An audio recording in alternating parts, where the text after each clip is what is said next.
Right now, one day after the passing of New Jersey Senator Frank Lautenberg, Governor Christie, he calls for special elections to pick his successor and says that he'll name a temporary senator soon.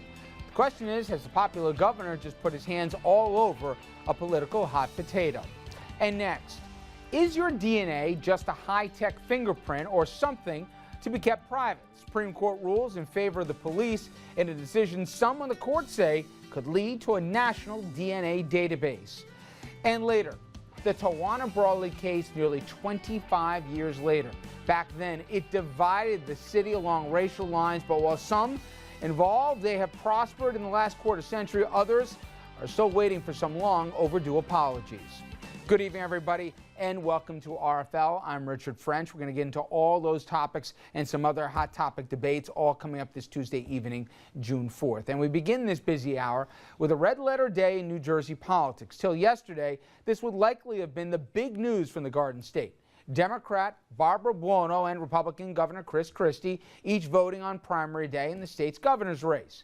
But then, yesterday came word of the sad passing of longtime Democratic Senator Frank Lautenberg, and instantly the questions of who would replace Lautenberg in the short term in the Senate and for how long and when voters would have their say, that became the issue. And today, Governor Christie, he answered one or even more of those questions, setting a special election for October 16th, that's a Wednesday, and setting a primary day for that special on Tuesday, August 13th, both of this year.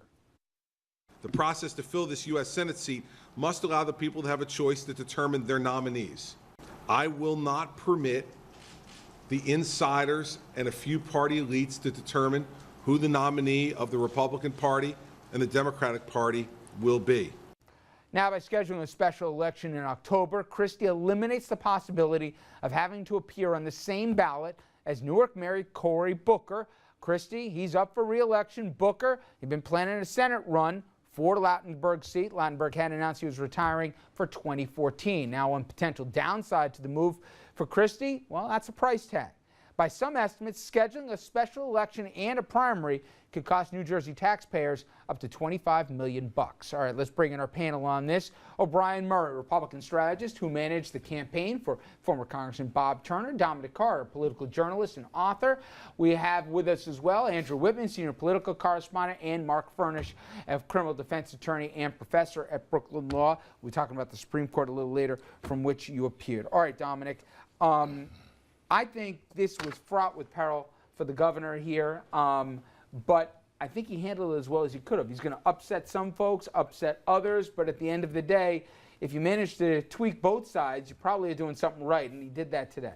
You know I'm a longtime critic of this governor. Yes, I do. But I think this was a win-win for him. I really think that he handled this in a very smart way. Number one, your top rival, it's not the Democratic nominee in the governor's race, it's Cory Booker, the mayor of Newark. So you're getting Cory Booker out of your hair. He's gone. He's not going to be on the same ballot as the governor. So that large black turnout for Cory Booker, they're not going to vote down the line Democratic and vote against you. So you got rid of your problem. There's only one downside. But I think, Richard, this is telling to how Christie is going to run for president. And I think Christie has said, to hell with the conservatives. I think he is saying right now he's going to run a moderate campaign right down the middle, because otherwise this move is not going to sit well with the cost and with conservatives. We'll get to the price tag in a second. And Andrew, conservatives have already voiced their opinion. The Tea Party folks, they're not happy with the governor today. Yeah, former Congressman Joe Walsh, who was a Tea Partier who was elected and then lost in 2012, already tweeted out basically saying that the governor is handing the election to Cory Booker and the Senate seat to Cory Booker. And then perhaps scariest for Christie is the hashtag at the end of this tweet, calling him a rhino. That's going to be the big tag that conservatives... People who know, that's Republican in name only. Right. And he's had to... Christie's going to have to navigate that, won't he, OB? Because already Republicans didn't like the idea that in the aftermath of the hurricane, they were shoulder and shoulder here, walking along. And they think, hey, you can't be Republican, sometimes go Republican all the time. And they thought that he should have kept this seat for another year and change. With Republicans having a good chance in November to pick up some seats, they thought that's the least he should do. They didn't think he did enough. Well, politics is all about numbers. Let's look at the numbers for a second. the Senate, last I checked, is not 50-50. So it's not a situation where you're going to pick it up and change control of the Senate or put it that much closer, where if you have the Senate controlled, you're going to control it, or close to control, you're going to control it after the next election. Democrats down to 52 if he makes it and put a Republican as he will into the seat. But 52, 53, 51, it's not going to change the numbers there. It's not a 60 that's a filibuster-proof number that we had years ago. So that's number one. It's not as big a deal from the numbers perspective. Number two, if he appoints somebody that was so conservative in New Jersey, they wouldn't win re-election for the most part unless they raised a lot of money and were able to go against Cory Booker some way or another. Today, though, that he's going to pick a Republican. Some people thought strategically, hey, you put Booker in this now, it takes one headache away from you. But wait a minute. The issue isn't he's going to pick a Republican, a Democrat. It's for how long. He could have kept this position in Republican hands. The next election they would have had would have been 2014. He chose to do a primary and a general here that will all be done by October of this year. But the Republicans that run for the U.S. Senate New Jersey historically don't do well in general elections. And as we know from Bob Turner winning in New York City. Aren't you making my point, though? No. Keep it for an extra year? No. I'm making the point that, and I tweeted this actually before I came on the show, it might be a brilliant thing. It is a special election. Anything can happen in a special election. Just ask Scott Brown. So that if you look at it from that perspective, you have a primary in August. It's going to be very low turnout. He doesn't control who's going to win necessarily unless he gets and endorses somebody, which will be the person he appoints.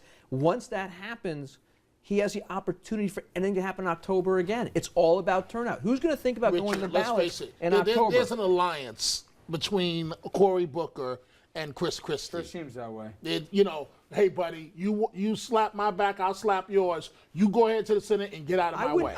There is definitely a lot of good blood between the two of them. But at the same time, if Cory Booker were to win in October, he would possibly win a year later. He would most likely win a year later anyway. So you've made it a maybe. You've taken away the definite and made it a maybe. So let's go back that way. That's the price tag. I don't seem to think this is a big deal. You disagree with me. You think $25 million that's going to be coming out of taxpayer pockets. It may not be the issue of the number of $25 million, but again, government throwing money away, which kind of it takes one of the quivers out of. Well, it's Christie who's harped on government spending and trying to rein in excessive government spending, let's essentially $12.5 million that he didn't have to spend. He could have scheduled the special election for Election Day in November. That cuts the bill in half. You would have still had to have a primary, but to do that just to get Cory Booker off the ballot with you because you're afraid of the impact that might have bringing extra Democratic voters out to a general election ballot, to me that's Christie looking after himself and also making sure that he suspects he's vulnerable in some areas. I think that it's a shrewd political calculation on his part, but at the same time, it shows this guy to be an independent-spirited guy, the maverick that he portrays himself as, and at the end, it's the most democratic of all the alternatives. So even if the motives are mixed or even bad, it's a win for the body politic. It makes it go sooner than later. If a Republican wins and beats Cory Booker, which would not have happened 2 years from now necessarily, without knowing who it was going against him, it will actually be a brilliant move. If they hold a Senate seat. There's no Republican that's going to beat Cory Booker. But special elections, anything can happen. There's one guy I think that everybody would like as an appointment, and that's Tom Kean, not junior, but senior. Beloved governor. He was on the 9/11 Commission, if people remember him. He rose above the partisan fray. He and Lee Hamilton, when they co-chaired that. He makes so much sense if he do it for a few months. But if he doesn't, and it's one of, I can give all the names here, but I guarantee you 99% of the public won't know who I'm talking about when I start going through some of the Republican names.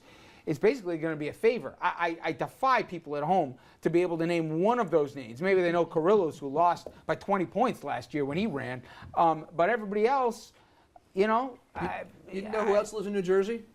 If you say Geraldo, I swear to God I'm going to throw something. Yeah. That was further down the list, but I'm going to say that one minute. No, Steve Forbes. Lou Dobbs has talked about running before, too. Right. So there are a number of people, high-profile situations. But Christie Whitman, she's got more appeal than the names that you just threw out. Also, because it's a special, there are congressmen that are Democrats in New Jersey that are going to primary Cory Booker, and they would not have done it in a year when they would have lost their House seat. So Cory's going to have a primary. Anything can happen in a special election. If he wins, he's brilliant. If he doesn't, then they can blame him. They can call him Rhino and do other things. We're seeing right now how Mr. Christie is going to run as for president. He's not going to play to the far right. He has decided, I'm doing it my way. I'm not going to make the mistakes. I think you just hit it. The one thing when you step back and say, how does this guy get a 70% approval rating in a blue state? This ain't some hue here. It is a blue state, New Jersey. Blue.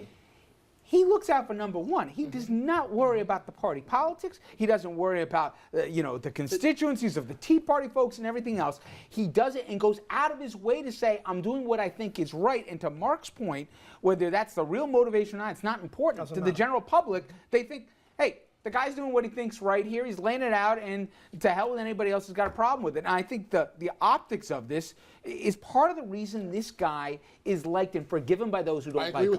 I agree with you 100% there. But the appointment is potentially difficult for Christie. If he picks Joe Carrillos and Carrillos votes against a path to citizenship and immigration gets scuttled, or if other votes come up, then it's Christie's hand-picked senator, at least for the interim, and all of this period will be during the election campaign for governor, and that's potentially hanging around Christie's neck. Christie is a no threat right now for the election. No matter what happens here, Cory Booker on the ballot or not in November was not going to change the outcome. Then why not Cory Booker could energize the Democratic vote. Sure, but it's not and so gonna now cost him the Cory election. Booker, Rich, I know you got to go, but Cory Booker's going to sit on his hands and watch Chris Christie go to a record re-election. They have a deal with each other. If Christie really thought he was out of danger, he would have scheduled the special election on election day. That's why I'm saying if there's an opportunity for Republicans to keep this, also, if the election goes further, there's more votes take place in Washington. Okay, go ahead. But anyway, the longer it goes, the more votes in Washington, too. Now, as we mentioned, today is primary day, not for the race we're talking about, for the other stuff in Jersey, including the state legislature. And Fox 1 News